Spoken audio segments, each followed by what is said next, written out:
Salut à tous, on se retrouve pour l'épisode 2415 du Zap Image. On commence aujourd'hui ce vendredi 30 juin avec des anniversaires. On peut voir par exemple que Oussem Aouar, le joueur de l'AS Roma, ancien joueur de Lyon, il fête aujourd'hui ses 25 ans. On va parler de la Gold Cup qui se déroulait cette nuit avec deux rencontres. Tout d'abord Haïti contre l'équipe du Mexique et c'est le Mexique qui s'est imposé 3-1 lors de cette rencontre. C'était pour le compte de la deuxième journée de cette Gold Cup. Donc le Mexique a complètement dominé bien sûr cette équipe de Haïti avec plus de 32 tirs, 10 tirs cadrés, 3 buts pour les Mexicains. Il y avait aussi le Qatar, pays invité, le Qatar, bien sûr, vu que le Qatar n'est pas sur le continent nord-américain. Il jouait contre le Honduras, score final 1-1. À noter qu'il y a eu 2 cartes rouges en fin de match. Voilà, vu qu'il y a eu échauffourée entre deux joueurs, bien sûr, et deux équipes adverses. Donc voilà, Honduras a un peu dominé, on va dire, cette équipe du Qatar. Et un petit coup d'œil aux 4 groupes. Donc là, c'était le groupe B qui se joue en gros chaque jour. Il y a un groupe qui se joue. Donc là, le groupe B s'est joué. Donc c'était dans la nuit dernière. Donc la nuit prochaine, de vendredi à samedi. Donc ça sera dans le groupe C. Et après, de samedi à dimanche, ça sera le groupe D où il y aura des rencontres. Donc concernant le groupe B qui s'est joué hier, donc Haïti malgré leur défaite contre le Mexique, toujours la deuxième position. Haïti, donc n'oubliez pas, c'est les deux premiers qui se qualifient pour les quarts de finale. Donc le Mexique, voilà, eux c'est sûr, ils sont déjà qualifiés. Donc voilà, bien sûr concernant cette Gold Cup. Et le programme, j'ai dit Martinique, Panama et Salvador, Costa Rica dans la nuit prochaine. Donc voilà, ça, on parle un petit peu de football vu que c'est vrai qu'il n'y a plus beaucoup de compétitions vu qu'on est en pleine vacances, mais voilà, il reste quand même quelques matchs à parler. Aujourd'hui, il y a aussi du football sur le continent africain avec la Coupe d'Afrique des Nations U23. Donc, quelles 3 équipes rejoindront le Maroc en demi-finale? Parce qu'on sait déjà que le Maroc, pays organisateur, est déjà qualifié pour les demi-finales. Du coup, il reste encore 3 autres places pour aller en demi-finale. Donc le programme aujourd'hui, le Maroc qui est déjà qualifié, jouera contre le Congo et la Guinée contre le Ghana. Donc c'est ce soir 21h et demain 21h, ça sera le Gabon contre l'Égypte et le Niger contre le Mali. Un petit coup d'œil aux deux classements, enfin des deux groupes. Le groupe A, donc le Maroc déjà qualifié, donc j'ai dit je contre le Congo ce soir qui est dernier. Donc voilà, c'est sûr qu'ils sont qualifiés. Et ce soir, il y a Guinée contre le Ghana à 21h. Donc c'est simple, l'équipe qui gagnera contre l'autre équipe sera qualifiée et ira en demi-finale. Et le groupe B, avant les deux dernières rencontre demain, on peut voir que c'est l'Égypte et le Niger qui est actuellement en tête et le Mali un troisième 3 points, donc ils peuvent toujours se qualifier. Bon, pour le Gabon, eux, c'est fini. On va parler aussi de l'Euro Espoir. Donc il n'y a pas de match aujourd'hui, c'est plutôt demain et après-demain. Donc voilà, le programme n'est pas que demain 18h Géorgie, Israël. Il y aura aussi l'Espagne contre l'équipe suisse et dimanche le Portugal contre l'Angleterre et l'équipe de France contre l'Ukraine. Ça sera le dernier match des quarts de finale, ça sera dimanche soir à 21h. Le match sera diffusé sur la chaîne W9. On peut voir le tableau final. Donc si la France gagne contre l'Ukraine, ça sera soit l'Espagne, soit l'équipe suisse au programme, qui est l'équipe suisse qu'on avait battue il y a quelques jours 4-1. Ça peut être eux en demi-finale, ou peut-être l'équipe espagnole qui est une grande équipe. L'équipe espagnole est très très bon joueur. Donc voilà, le tableau final de cet Euro. Et une petite info concernant l'équipe de France Espoir. Donc officiel à Manu Koné qui est sorti sur blessure lors du dernier match contre l'équipe suisse. Donc il est forfait pour le reste de l'Euro. Donc le milieu de Gladbach souffre d'une entorse du genou droit. Il sera pas rétabli en gros pour les quarts, peut-être demi ou voire la finale, si bien sûr les Bleus vont jusqu'en finale. Donc du coup forfait pour le reste du tournoi. Donc deuxième gros coup dur après le forfait aussi de Michael Olysée, lui aussi qui a dû annoncer forfait il y a quelques jours. On revient en France, les gars, on va parler tout simplement de la Ligue 1. Saison prochaine, hier je dis que le calendrier allait être dévoilé. Donc ça y est les gars, on connaît la première journée de la Ligue 1. Donc le Paris Saint-Germain recevra l'équipe de Lorient pour son premier match. C'est aux alentours du 13 août à peu près la première journée de Liga. Donc Lyon ira défier l'équipe de Strasbourg à la Méno, compliqué pour Lyon à ce premier match. À Marseille recevra l'équipe de Reims. Je me souviens déjà que cette affiche, je crois qu'il y a 2 ou 3 ans, c'était aussi une affiche d'un match d'ouverture du championnat. Lens qui a fini deuxième ira défier l'équipe de Brest. Grosse affiche pour moi, c'est le Nice contre Lille. Vraiment très très belle affiche de cette première journée de Ligue 1. Donc voilà le calendrier complet de cette première journée. Et la 34e, donc là on sera le 18 mai, regardez, le samedi 18 mai 2024, on connaît déjà la date et même l'horaire 21h vu que les matchs se joueront tous en même temps, sera multiplex. Donc par exemple le PSG se déplacera du côté de Metz, Marseille se déplacera du côté du Havre, les deux promus pour l'OM et le PSG. Lyon recevra l'équipe de Strasbourg, Monaco recevra l'équipe de Nantes, ou par exemple Lens recevra l'équipe de Montpellier pour la dernière journée de la saison prochaine. N'oubliez pas qu'il n'y a plus que 34 journées, il n'y en a plus 38 vu que maintenant la Ligue 1 il n'y a plus que 18 équipes contre 20 bien sûr lors des années précédentes. Les plus belles belles affiches voilà, seront sur Prime Video. Donc voilà, par exemple, vous pouvez voir, par exemple, Lens contre l'équipe de Marseille, c'est prévu le 12 novembre 2023. Ça sera pour le compte de la 12e journée en gros. Vous pouvez voir les plus grosses affiches. À peu près, ça se jouera quand. Les derbies aussi, par exemple, Metz contre Strasbourg. Donc on peut voir, ça sera pour la journée 6 et la journée 33 pour le match retour. Cette fois-ci du côté de Strasbourg. Lens contre Lille, on peut voir journée 8, le match aller à Lens et le match retour se jouera à Lille. C'est pour le compte de la 27e journée de Ligue 1. On peut voir aussi quelques calendriers, le calendrier des plus grandes équipes, on va dire françaises. Tout d'abord, le Paris Saint-Germain, le calendrier cette fois-ci complet du PSG. Donc, il n'y aura pas Lorient, j'ai dit le premier match. Après, ça sera un déplacement à Toulouse. Puis après, déjà la réception de Lens lors de la 3e journée de Ligue 1 pour le PSG. Ce sera bien sûr un gros début de saison. Donc, voilà le calendrier complet du PSG, le calendrier complet de l'équipe de Lens. Aussi commence fort, donc avec Brest, ensuite surtout Rennes à domicile, puis après déplacement comme j'ai dit au Paris Saint-Germain, le déplacement, enfin le calendrier plutôt, vous avez compris, de l'Olympique de Marseille. Donc il y aura Reims au programme, ensuite Metz, Brest, Nantes, Toulouse, voilà jusqu'au PSG le 24 septembre. Donc c'est que le calendrier de l'OM il est plutôt abordable, surtout en ce début de saison. Il n'y a pas comme de grosses équipes à part le PSG qui interviendra le 24 septembre prochain. Et il faut oublier que Marseille, les gars, jouera en plus les matchs de barrage, on peut dire, pour jouer à la future Ligue des Champions. N'oubliez pas qu'il y aura le 3e tour aller de Ligue des Champions le 8 août. Ensuite, il y a Reims au programme à domicile. Ensuite, le 3e tour, retour de Ligue des Champions. Ensuite, Metz. Ensuite, si Marseille se qualifie lors des 3e tours, donc il y aura les barrages. Donc c'est vrai que ça sera un mois d'août très chargé pour l'équipe de Marseille. On peut voir le calendrier, par exemple, du Stade Rennais aussi pour cette future saison. On peut voir chaque date, chaque rencontre. On peut voir aussi le calendrier, par exemple, de l'AS Monaco qui se déplacera du côté de Clermont. Ensuite, recevra Strasbourg et ensuite se déplacera à Nantes pour ses 3 premières rencontres, ou même le calendrier de l'Olympique lyonnais pour cette saison prochaine. Et sinon pour toutes les équipes là, parce que j'ai montré les plus grosses équipes françaises, les gars, donc toutes les équipes, on peut voir les 5 premiers matchs à chaque fois. Par exemple le Havre, promu, recevra par exemple Brest pour la 2e journée. Ils se déplaceront à Montpellier lors de la première journée. On peut voir aussi le programme des 5 premiers matchs pour toutes ces équipes là, la même chose pour pour être complet avec les 18 clubs de Ligue 1. Donc voilà, n'oubliez pas que les gars, Toulouse quand même se déplacera à Nantes. À l'époque c'était la finale, on se souvient de la dernière finale de Coupe de France. C'est vrai qu'un Toulouse-Nantes au programme de la première journée de Ligue 1. Et côté Ligue 2, donc très rapidement avec la Ligue 2, voilà les affiches de la première journée de Ligue 2. Donc je sais pas, Saint-Etienne qui jouera contre Grenoble. Saint-Etienne, objectif monté en Ligue 1. La Géocère qui a descendu, ils joueront contre Valenciennes. Angers jouera contre l'équipe de Laval, ou je sais pas, Ajaccio jouera contre l'équipe de Rodez. Et les top affiches aussi en Ligue 2. Donc voilà, vous avez toutes les dates, voilà, des plus belles affiches, on va dire, du championnat de Ligue 2 saison prochaine. Donc voilà tout ce qu'il y a à dire sur ce calendrier qui a été sorti hier du côté de la Ligue 1 et aussi du côté de la Ligue 2.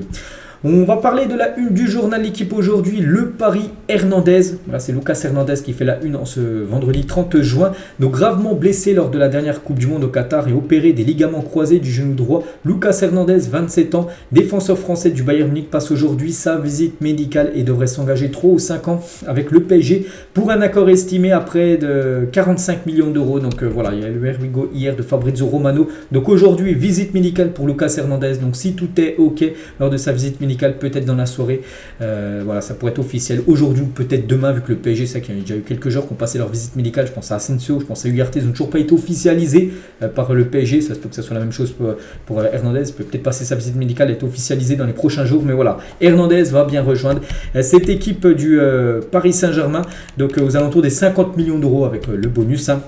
Donc votre avis sur Lucas Hernandez au PSG? Donc moi je pense que c'est une très très bonne recrue bien sûr pour le PSG, bien sûr s'il n'est pas blessé, parce que s'il est blessé, voilà, ça sera encore un coup dur pour le PSG d'avoir recruté un joueur qui se blesse beaucoup, mais vraiment si les blessures le laissent de côté, c'est un top player en défense du côté de Paris. C'est vrai que ce joueur amoureux de l'Olympique de Marseille va signer du côté du PSG. Je pense qu'au début ça sera très très compliqué avec les supporters parisiens. N'oubliez pas que le président du club il avait dit tu ne seras pas le bienvenu, on va te faire savoir. Donc il va prendre certainement des sifflets, peut-être des insultes, tout ça. Et s'il est bon dans ses performances, je pense que voilà, ces sifflets, peut-être les insultes qu'il aura au tout début, par exemple le premier match contre Lorient au Parc des Princes, s'il est là, après peut-être ça sera remplacé par des encouragements, bien sûr s'il fait le taf du côté de Paris. Lucas Hernandez, donc voilà, champion du monde, un joueur en plus qui a gagné la Coupe du Monde, qui a gagné la Ligue des Champions Champions, qu'il avait été dans le groupe du Bayern, vainqueur contre le PSG il y a quelques années. Et Christophe Dugarry sur la probable signature de Lucas Hernandez au PSG, il a dit: je trouve que c'est le choix idéal pour le PSG. 50 millions, c'est considéré comme 500 balles pour le PSG, donc l'argent ce n'est pas un problème.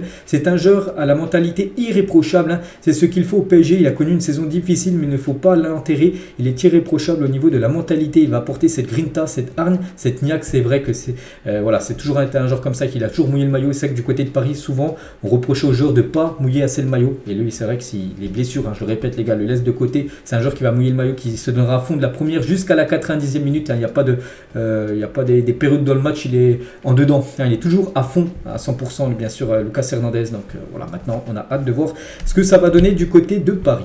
Toujours du côté du PSG, donc concernant Kylian Mbappé, donc c'était hier, cette info, réunion demain, donc maintenant aujourd'hui, entre le camp Mbappé et le Paris Saint-Germain, en gros. Donc aujourd'hui, réunion décisive, donc c'est simple, ou Mbappé prolonge ou le PSG lui demandera de partir.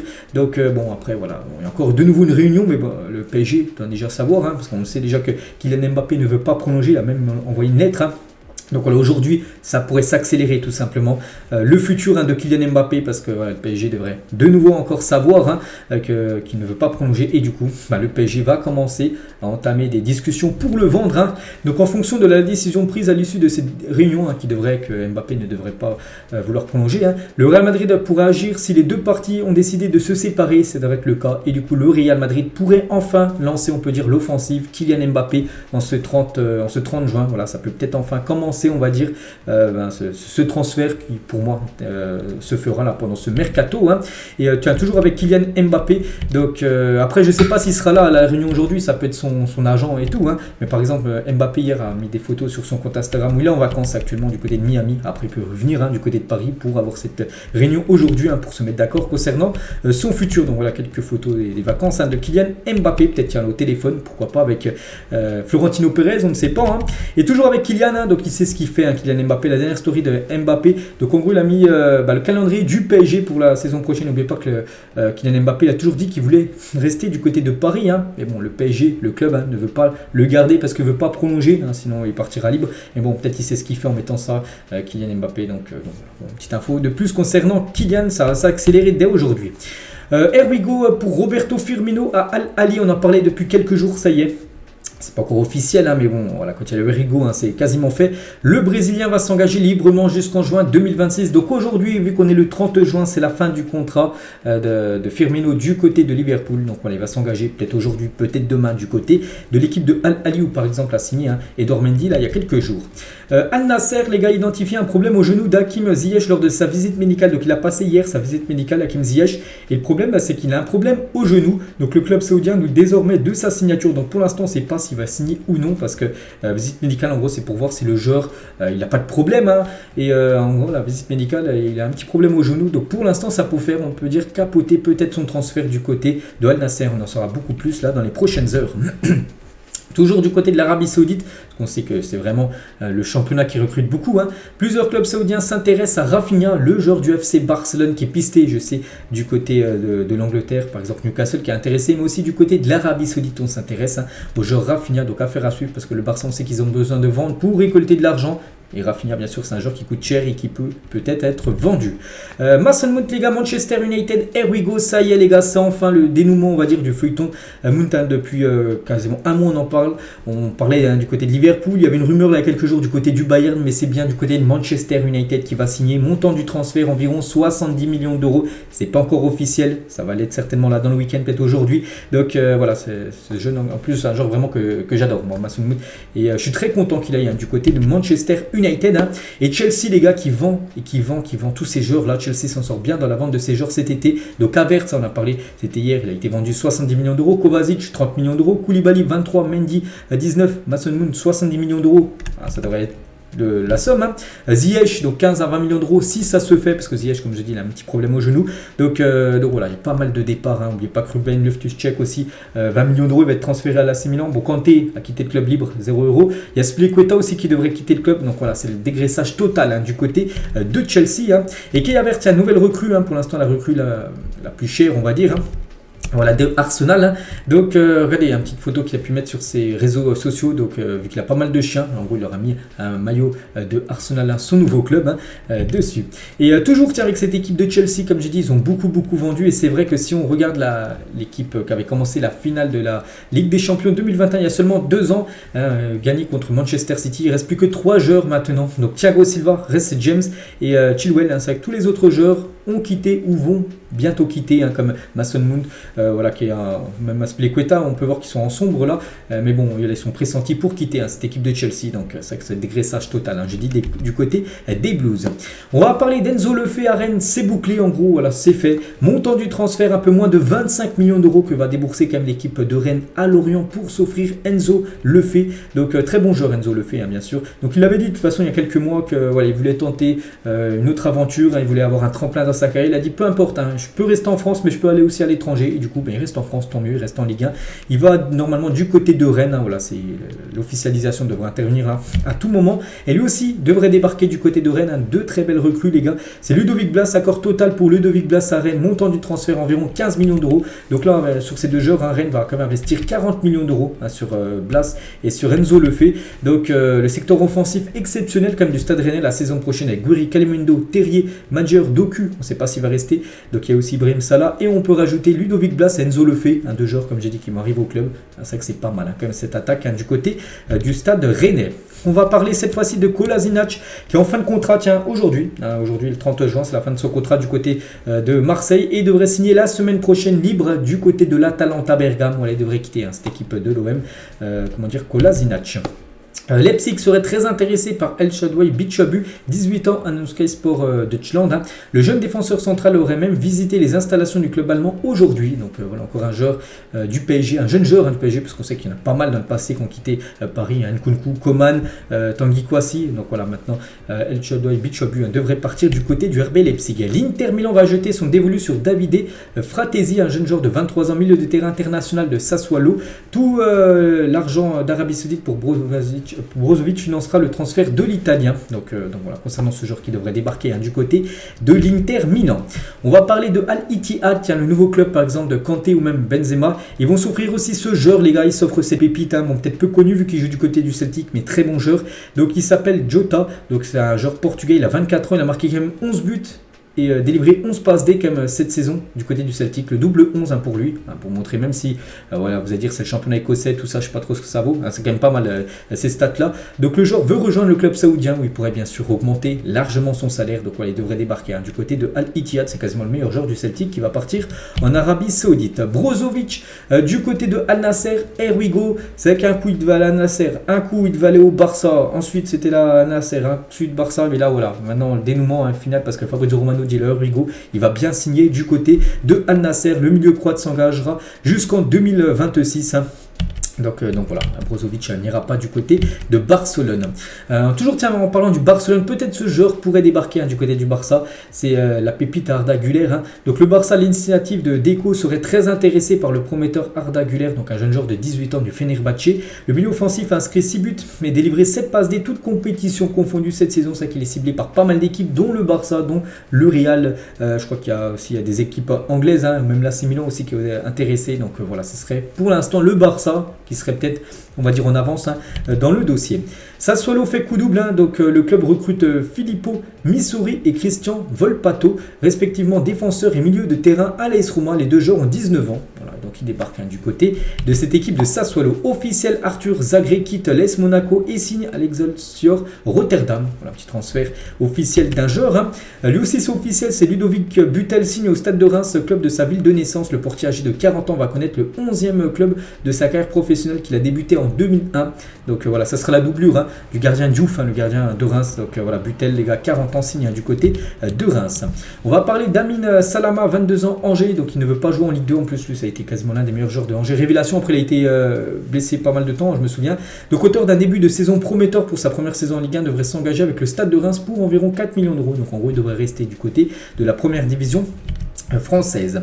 Officialisation maintenant aujourd'hui pour Andy Diouf, hein, au Racing Club de Lens. Donc il a passé sa visite médicale hier soir. tout s'est bien passé. Donc Andy Diouf, un ancien joueur de balle, hein, devrait débarquer du côté de Lens. En gros, c'est le joueur qui devrait remplacer Seko Fofana, vu que Fofana va quitter l'équipe de Lens, hein, pour prendre la direction de Al Nasser. Officiel, après une grosse saison avec l'Olympiakos, l'ancien Marseillais Cédric Bakambu rejoint les Émirats et le club de Al Nasser, hein, pas le Al Nasser d'Arabie Saoudite, il y a aussi l'Al Nasser du côté des Émirats Arabes Unis, et voilà, c'est cette équipe-là qui va rejoindre, hein, l'ancien Marseillais Cédric Bakambu. Concernant William Saliba, l'officialisation de sa prolongation avec Arsenal devra arriver vers la reprise après les vacances, parce qu'il devrait prolonger. Bon, il n'est pas en fin de contrat là, hein, pas du tout les gars, il lui reste encore quelques années de contrat, mais voilà, Arsenal veut déjà le prolonger pour le futur, donc voilà, il devrait prolonger là très prochainement l'aventure du côté des Gunners. Potoresque, un défenseur de Villarreal, here we go, du côté de Aston Villa. Donc il débarque, hein, du côté d'Aston Villa, où il retrouve son ancien coach Unai Emery qu'il avait eu, hein, à l'époque, hein, du côté de Villarreal. C'est certainement grâce à Unai Emery, hein, qui débarque du côté de Aston Villa. Donc voilà, il jouera la saison prochaine l'Europa Conference League. Le Borussia Gladbach a fait une offre de 9 millions d'euros pour Franck Honorat, ce joueur de Brest, hein, qui a fait une très belle saison, un joueur vraiment sous-coté, parce qu'on en parle peu, peut-être parce que je joue à Brest, mais vraiment très bon footballeur, et il pourrait signer, hein, du côté de la Bundesliga. Timothy Weah atterrit à Turin, donc on n'a pas vu encore l'officialisation, mais il a passé sa visite médicale, donc si tout est ok lors de sa visite médicale, ça sera officiel bien sûr, hein, concernant Timothy Weah qui devrait rejoindre la Juventus Turin par un transfert aux alentours, hein, des 12 millions d'euros. Pisté par de nombreux clubs, notamment de Ligue 1, Georges Ilnekena, voilà, un joueur nigérian de 16 ans, poursuit sa carrière à Antwerp, hein. Amiens va toucher pas moins de 6,5 millions d'euros pour son jeune buteur, hein, pas mal les gars, quasiment 7 millions d'euros récupérés par Amiens pour un joueur de 16 ans, donc il continue, hein, sa carrière, on va dire, du côté du championnat belge. Officiel, Nel El Ainouni, désolé pour la prononciation, 21 ans, quitte Nancy pour le Racing Club de Nantes, hein. Le milieu qui a été relégué avec son club la saison passée en Ligue 2, un beau potentiel d'après Arnaud Pouillot. Voilà, c'est officiel, on peut le voir là, l'officialisation devant, je pense quoi, une piscine, hein, je sais pas, donc voilà, nouveau joueur, hein, du Racing Club de Lens, et il passe quand même de Nancy, hein, qui va jouer, en plus qui est peut-être rétrogradé en National 3, à Lens, hein, qui va jouer la Ligue des Champions la saison prochaine. On va parler d'Edouard Mendy, hein, je l'ai déjà dit, Mendy, voilà, c'est officiel, hein, du côté d'Al Ahly, et en tant que club formateur d'Edouard Mendy, laisse Cherbourg, donc une équipe de National 3, pourrait récupérer environ 270 000 euros suite au transfert de l'international sénégalais vers Al Ahly, hein. Belle nouvelle pour le club normand, surtout que c'est une équipe amateur à Cherbourg, il pourrait récupérer quasiment 270 000 euros, hein, vu qu'il y a toujours, quand des joueurs sont transférés, voilà, il y a toujours une clause où le club formateur récupère une somme d'argent, un pourcentage, donc voilà, c'est pas tout jackpot, hein, pour cette équipe de Cherbourg.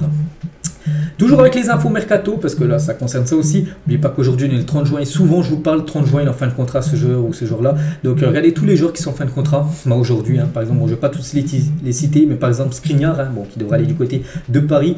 Kamada, bon, lui il devra aller, ils sont tous en fin de contrat aujourd'hui. Il devra aller du côté de l'AC Milan, Asensio du côté de Paris. Zaha, on ne sait pas où il va aller, il est en fin de contrat aujourd'hui. Sanchez aussi, il est en fin de contrat aujourd'hui avec l'équipe de Marseille. Hein, Firmino, Derea, Dembélé, Adama Traoré qui devrait peut-être aller du côté de l'AC Milan, de Bellerin, Lingard ou même Di Maria. Voilà, tous ces joueurs sont en fin de contrat aujourd'hui. Enfin, ceux-là, il y en a encore plein d'autres, hein, qui sont en fin de contrat, bien sûr, aujourd'hui, en ce 30 juin. Donc, voilà, il pourrait se passer encore pas mal de choses là dans les prochaines heures, voire prochains jours. On va parler de la décision sur la participation ou non à la C3 pour le TFC est décalée d'une semaine. Hein, si l'instance européenne avait décidé vendredi, elle aurait sans doute recalé Toulouse, hein, cite le journal L'Équipe. Damien Comolli, président de Toulouse, se montrait pourtant confiant. Donc, voilà, concernant, n'oubliez pas que Toulouse, vu qu'ils ont gagné la Coupe de France, sont officiellement qualifiés en Europa League, mais vous savez qu'un propriétaire ne peut pas avoir deux clubs en Coupe d'Europe, parce qu'oubliez pas que le propriétaire de Toulouse c'est le même propriétaire que l'AC Milan, donc c'est pour ça qu'il y a une décision qui devrait être prise très prochainement pour savoir si Toulouse peut jouer ou non l'Europa League, hein, saison prochaine, vu que l'AC Milan joueront la Ligue des Champions. On va parler de Reece James. Tiens, Reece James, un fan, on va dire, sur Twitter, hein. Donc Reece James à Arsenal qui dit non, hein, et Reece James a répondu, il a dit moi, et voilà, donc voilà, c'était un fan en gros qui voulait Reece James du côté des Gunners, et Reece James a dit non, moi pas possible, hein, que j'aille jouer du côté de Arsenal. Officiel, Coleman, 34 ans, va enchaîner une 15e année avec Everton, hein. Cette légende du côté de Everton, je crois que c'est un défenseur irlandais si je ne me trompe pas, donc il reste, hein, du côté de Everton, et 15e année d'affilée. On va parler de Hugminson, hein. Donc Son perd un an après le changement de calcul de l'âge en Corée du Sud. Après l'entrée en vigueur mercredi d'une loi sur le changement de calcul de l'âge en Corée du Sud, Hugminson et Kim Min-jae ont perdu un an. Donc Hugminson qui a normalement 31 ans, hein. Donc il a maintenant 30 ans, voilà, donc parce qu'il y a un nouveau calcul, on va dire, de l'âge en Corée du Sud, donc voilà. petite info concernant le joueur Hugminson.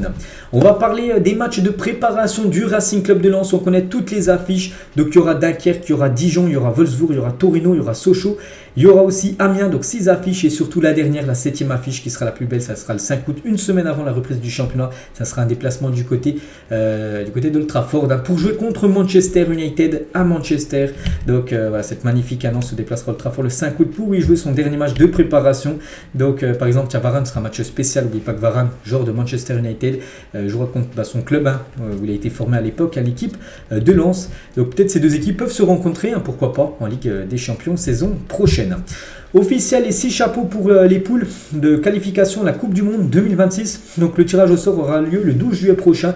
Donc les règles en gros, 9 groupes de 6 équipes. Les 9 premiers iront en Coupe du Monde. Les 4 meilleurs deuxièmes s'affronteront dans un mini tournoi. Le vainqueur fera un barrage intercontinental. Donc voilà, on va vous montrer. Donc chapeau 1, 2, 3, 4, 5, 6. Donc c'est simple. Donc le chapeau 1 en gros c'est les équipes tête de série en gros. Donc il y a 9 équipes. On peut voir, il y a chaque fois 9 nations, donc il y a une équipe, en gros le tirage au sort, donc une équipe du chapeau 1, avec une équipe du chapeau 2, une équipe du chapeau 3, et ça fera une poule. Donc voilà, ça peut faire par exemple un Sénégal, avoir le Ghana, avoir le Bénin dans chaque poule. N'oubliez pas qu'il y aura 9 groupes de 6 équipes. Les premiers iront directement à la prochaine Coupe du Monde. Et après, il y aura un petit tournoi avec les 4 meilleurs deuxièmes qui s'affronteront. Et le vainqueur de ce mini-tournoi sera un barragiste. Et joueront un match de barrage pour la future Coupe du Monde contre un autre barragiste d'un autre continent. Donc voilà, tirage au sort les gars. Ça sera le 12 juillet prochain concernant, on va dire, les 6 groupes de ces éliminatoires de cette future, pour se qualifier pour la future Coupe du Monde dans la zone Afrique. Santa Fe du côté de l'Argentine, incroyable cette nouvelle fresque murale de Lionel Messi, vraiment magnifique. Légende, c'est Messi du côté de l'Argentine. Donc voilà, il faut dire aussi un chapeau aux artistes qui ont fait ça. C'est très bien réussi. Toujours du côté de l'Argentine, donc il y a 5 ans jour pour jour, donc c'était pas très bon pour l'Argentine, mais nous côté français c'était magnifique. L'équipe de France s'imposait 4-3 contre l'Argentine, sans oublier ce mythique second poteau Pavard, cette reprise de volée qui avait été élu plus beau but de cette Coupe du Monde 2018. C'était il y a 5 ans jour pour jour, c'était un 30 juin 2018, donc on se souvient tous bien sûr de ce match. La France perdait, c'était la seule fois où la France avait été menée lors de cette Coupe du Monde 2018 contre l'Argentine. Je crois que c'était l'espace de 6-7 minutes, après la France a égalisé grâce à Pavard avec cette magnifique reprise de volée. Donc la France a imposé 4-3 contre l'Argentine. Il y a 21 ans jour pour jour, donc le Brésil remportait la Coupe du Monde 2002 face à l'Allemagne. Ronaldo R9 s'était offert un doublé en l'espace de 8 minutes, 67e et 79e minute de jeu, et c'était la 5e Coupe du Monde remportée par le Brésil. Donc c'était il y a 21 ans jour pour jour. C'est que depuis cette Coupe du Monde remportée en 2002, le Brésil a flopé énormément quand même en Coupe du Monde. Toujours avec les jours pour jour, cette fois-ci c'était la domination, le règne de l'Espagne. Il y a 15 ans jour pour jour, l'Espagne remportait l'Euro 2008. Donc ça a été après 4 années, après qu'on suivi même 6 années, c'était jusqu'en 2012, donc 4, où ils ont tout remporté. Donc l'Euro 2008, ensuite la Coupe du Monde 2010 et ensuite de nouveau l'Euro 2012. C'était le règne espagnol. Donc voilà, c'était il y a 15 ans jour pour jour qui gagnait cette Euro. Et on finit sur ça, voilà, sur le titre de l'Espagne il y a 15 ans jour pour jour. Donc voilà les gars ce qu'il y a à dire aujourd'hui. J'espère que ça vous a plu. On se retrouve demain. Il y a aussi l'After Zappimage, n'oubliez pas tout à l'heure avec plein d'autres infos. Sinon sur cette chaîne, ça sera demain matin. Et moi je vous souhaite une bonne journée et à plus tard.